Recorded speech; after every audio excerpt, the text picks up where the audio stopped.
Debata, in sicer na temo volilna pravica zapornikov. Ta debata, ki jo organizira Debatni klub Pravne fakultete ob sodelovanju z tujimi študenti, ki študirajo na Pravni fakulteti po programu Erasmus, bo potekala v angleščini. We'll start with the second part, which is the British parliamentary debate. It shall be held under the title, Should prisoners have the right to vote? Which is quite an excellent question, a good problem to be spoken about.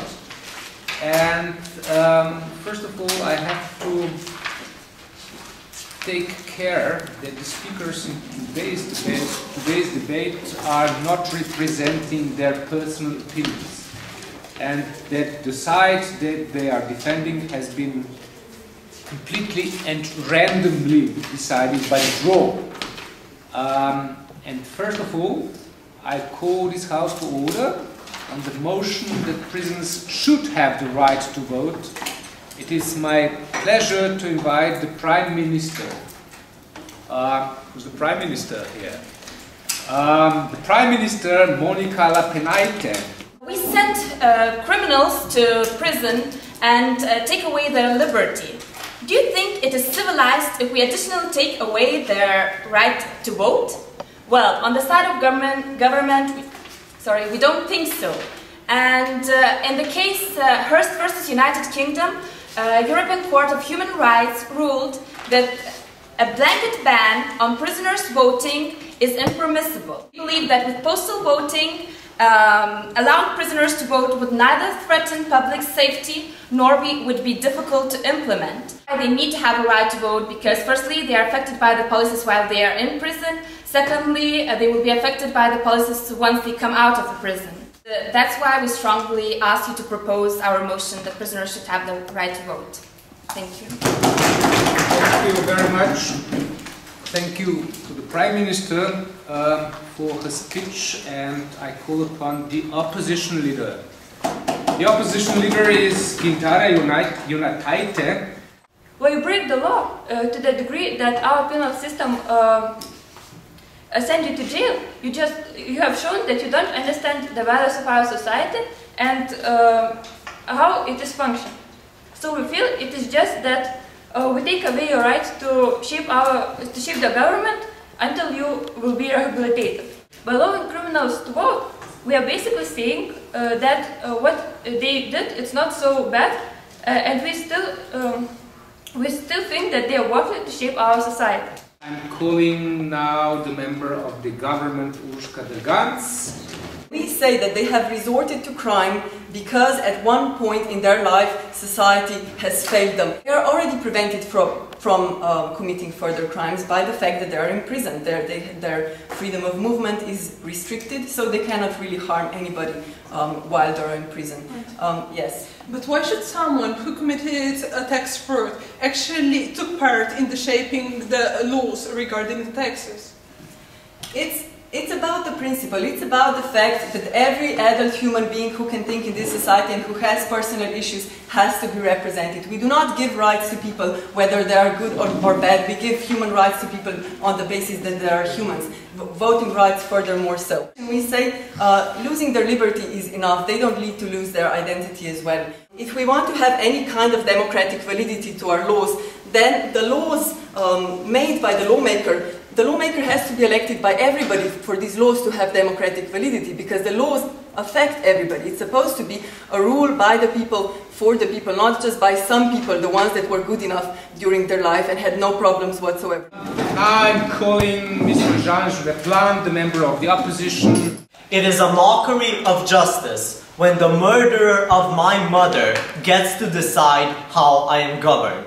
We believe that these are people who weren't driven to crime by poverty. These were people who were driven to crime because they're not rational, because they're bad. It doesn't matter, but even if they manage convince you today that poverty is the major reason. That is not a logic and that is not a stance we can stand by. Because if we take their logic to the extreme, then why even punish them? It was society's fault that you're a bloody murderer, so we won't even punish you. Sorry, it's okay. It's okay that you hacked your landlady to death because it's society's fault that you don't have enough money to not hack your landlady to death. That logic is absurd. It's beyond common sense. Urshka thinks that suddenly these prisoners will have motivation and they'll read newspapers and they'll be oh so political all of a sudden. We think that's simply not the case. If we look at statistics in Ireland where they implemented this policy, only 4% of all eligible prisoners even went to the polls. We believe that these people have bigger problems than whether or not Borci will be re-elected at the next elections. We believe that these people need to focus on themselves. They need to focus on being rehabilitated. And when they are rehabilitated, when they relearn how our society functions, what our society values,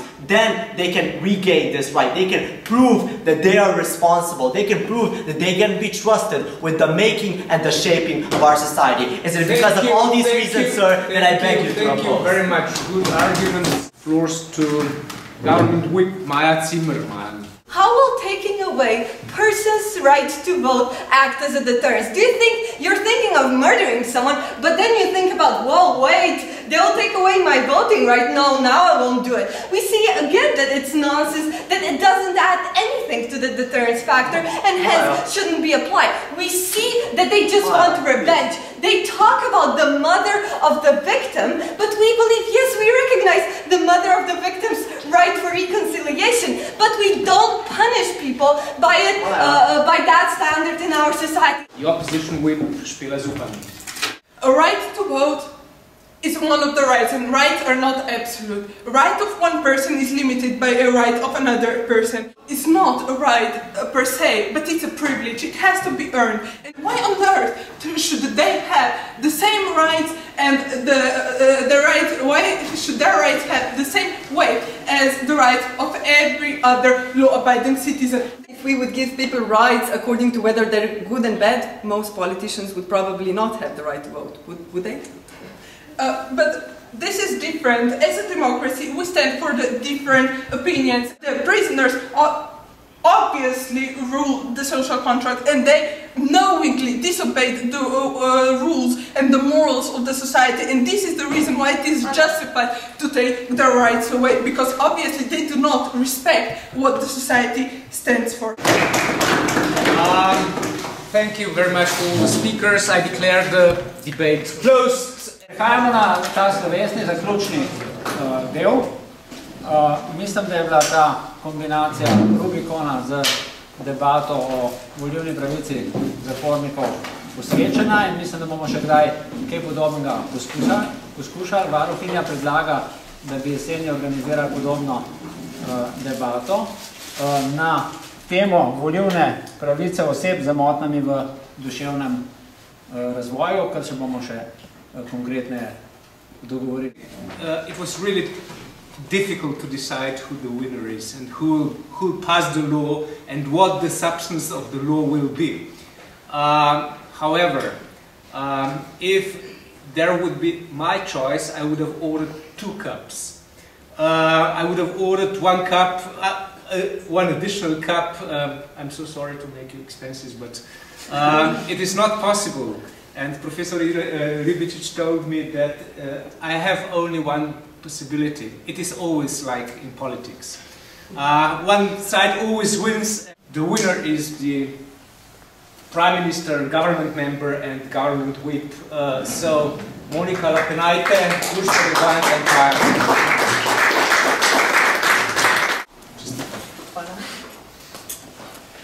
ja, jaz bom pa obesil. To se pa obesite.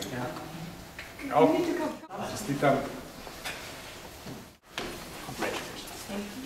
Imamo medalje tudi za drugo mesto. I'll give the medal to Jean Veplam, who was, well, it is not the medal for the best speaker, it's not the honor of the best speaker, but I think that he was the best speaker.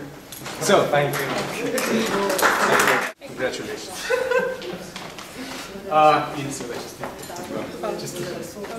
Medaljo dobite tudi časomerilca.